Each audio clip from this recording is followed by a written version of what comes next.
عالم اور مفتی میں کیا فرق ہے؟ چند بیسک چیزیں ہوتی ہیں عالم بننے کے لیے۔ سب سے پہلے عربی زبان پہ عبور ہونا چاہیے، وہ عربی جو قرآنک اور حدیث کی عربی ہے۔ جدید عربی آنا ضروری نہیں ہے، اچھی بات ہے آ جائے، لیکن جو قرآن و سنت والی عربی ہے اس پہ گرامر پہ اور اس پہ عبور ہو، پھر عربی ادب میں عبور ہو، اور پھر تیسرے نمبر پہ قرآن کی تفسیر پہ عبور ہو، اس کو مہارت ہو، چوتھے نمبر پہ حدیث میں اس کو مہارت ہو، پانچویں نمبر پہ فقہا نے جو قرآن و حدیث سے مسائل نکالے ہیں وہ مسائل بھی اس نے پڑھے ہوئے ہوں، فقہ کی کتابیں پڑھی ہوئی ہوں، فقہا کے اختلافات کو جانتا ہو کہ اس مسئلے میں فلاں کا کیا قول ہے اور اس قول کی کیا دلیل ہے۔ یہ تمام چیزیں جب ایک خاص مقدار میں انسان حاصل کر لیتا ہے تو اس کو عالم کہا جاتا ہے۔ مفتی کہتے ہیں صرف پڑھا نہ ہو بلکہ باقاعدہ لوگوں کو مسائل بتانے کی پریکٹس کر رہا ہو کسی ماہر مفتی کی نگرانی میں۔ عالم جب انسان بن جاتا ہے تو پھر فتوے کی لائن میں مہارت حاصل کرنے کے لیے باقاعدہ پریکٹس کرتے ہیں۔ پریکٹس کا مطلب کہ اب کتابوں سے نکل کے پریکٹیکل لائف میں آتے ہیں، لوگ جو مسائل ان سے پوچھ رہے ہیں وہ اس کو حل کرتے ہیں، ریسرچ کر کے قرآن و سنت اور جو فقہ کی کتابیں ہیں ان میں تحقیق کر کے غور کر کے ان مسائل کا جواب دیتے ہیں۔ تو وہ پریکٹس کر کے ان کو بہت زیادہ مہارت حاصل ہو جاتی ہے۔ تو یہ پریکٹس صبح و شام یہ پریکٹس کرتا ہو، ایسا نہیں کہ ایک مہینے میں ایک فتویٰ حل کر لیا اس نے، باقاعدہ کسی ماہر مفتی کی نگرانی میں کم سے کم 10 سال پریکٹس کی ہو تو مفتی بن جائے گا وہ، بشرطے کہ اس کے دماغ میں یہ صلاحیت بھی ہے، اللہ نے اس کو یہ صلاحیت بھی دی ہے کہ وہ دلائل کا تجزیہ کرنا اور جو مسئلہ اس کے سامنے، جو صورت اس کے سامنے آئی ہے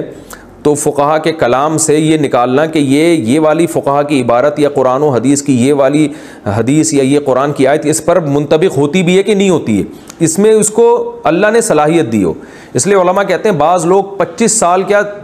50 سال بھی کسی ماہر مفتی کی نگرانی میں فتوے کا کام کریں پھر بھی وہ مفتی نہیں بنتے، اس لیے نہیں بنتے کہ ان کو اللہ نے یہ صلاحیت ہی نہیں دی ہے۔ 10 سال کم از کم پریکٹس کرنے کے بعد اس کو یہ پتہ چل جاتا ہے کہ جب کسی نے مجھ سے یہ مسئلہ پوچھا ہے تو اس پر قرآن کی آیت، حدیث یا فقہا نے جو مسائل بیان کیے ہیں صدیوں پہلے جس پر پوری امت کا اتفاق ہے، تو وہ مسائل میں سے، وہ جزیہ میں سے کون سا جزیہ اس کی اس حالت پر منطبق ہو رہا ہے تاکہ میں وہ دلیل کے طور پر یہاں پیش کر سکوں، ورنہ کیا ہوگا کہ کہاں کی دلیل کدھر لگا دے گا، کدھر کی دلیل کدھر لگا دے گا۔ خلاصہ کلام کا یہ نکلا کہ باقاعدہ پریکٹس کرتے ہو فتویٰ لکھنے کی، جو مسائل ان کے پاس آتے ہیں ان میں تحقیق کر کے کسی ماہر مفتی کی نگرانی میں پریکٹس کرتے ہو، اور اللہ نے اس کو یہ صلاحیت بھی دی ہو کہ وہ جج کر سکتا ہو کہ کون سی دلیل کہاں فٹ کرنے کی ہے، کہاں منطبق کرنے کی ہے۔ تو جب یہ صلاحیت کسی میں پیدا ہوتی ہے تو پھر بڑے علماء اس کے بارے میں لوگوں کو بتا دیتے ہیں کہ یہ اپنے نام کے ساتھ مفتی لگا سکتا ہے اور اس کو فتویٰ دینے کی اجازت ہے۔ یہ باقاعدہ ریٹن فارم میں اپنی مہر کے ساتھ کسی کو فتویٰ دے سکتا ہے یا زبانی فتویٰ دے سکتا ہے، اس کی رائے کا باقاعدہ اعتبار کیا جائے گا۔ ہمارے ملک میں اس پر عمل نہیں ہو رہا ہے، پتھر اٹھاؤ نیچے سے مفتی نکلتا ہے۔ جو روحانی عامل ہیں نا ٹوپی ڈرامے، وہ زیادہ تر مفتی بنے ہوئے ہیں، یہ نام کے ساتھ مفتی لگایا ہوا ہے۔ اور ایسے لوگ بھی ہیں جو بزنس کر رہے ہیں، جو فتوے کا کام ہی کبھی نہیں کیا، انہوں نے بس 1 سال کا کورس کیا، اس کے بعد وہ پولٹری فارم کھول کے بیٹھ گئے اور اپنے نام کے ساتھ موٹا موٹا مفتی لگایا ہوا، انہوں نے کوئی بھینسوں کا کاروبار کر رہے ہیں، نام کے ساتھ مفتی لگا ہوا ہے۔ اس سے بھی بڑھ کر یہ ہے کہ بعض لوگ ہوتے ہی نہیں ہیں، سرے سے عالم ہی نہیں ہوتے، وہ انجینئر ہوتے ہیں، وہ ڈاکٹر ہوتے ہیں، انہوں نے باقاعدہ علم دین حاصل نہیں کیا، وہ فتوے دے رہے ہیں لوگوں کو۔ تو کمال کی بات ہے کہ یہ تو قیامت کی علامات میں سے بہت بڑی علامت ہے کہ نبی صلی اللہ علیہ وسلم نے فرمایا قرب قیامت میں علماء آہستہ آہستہ کم ہوں گے، جو ماہر علماء ہیں، تو لوگ جاہلوں کو اپنا مقتدا اور رہبر بنا لیں گے۔ فافتوا بغیر علم، یہ جاہل لوگ علم کے بغیر فتویٰ دیں گے۔ فضلوا واضلوا،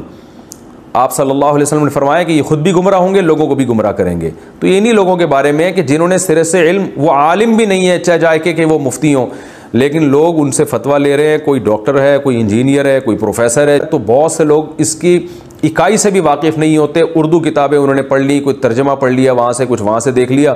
اور جناب کیونکہ عوام بھی بالکل بیچاری فارغ ہے، اس کے پاس علم ہی نہیں ہوتا، تو وہ انہی جاہلوں کو اپنا امام بنا لیتی ہے، وہ سمجھتے ہیں بڑے پڑھے لکھے ہیں، حالانکہ وہ ترجمے تک انہوں نے غلط کیے ہوئے ہوتے ہیں۔ تو دعوے کرنے سے نہیں انسان بن جاتا، بلکہ اس دعوے کے پیچھے دلیل ہونی چاہیے کہ آپ کتنے قابل ہیں۔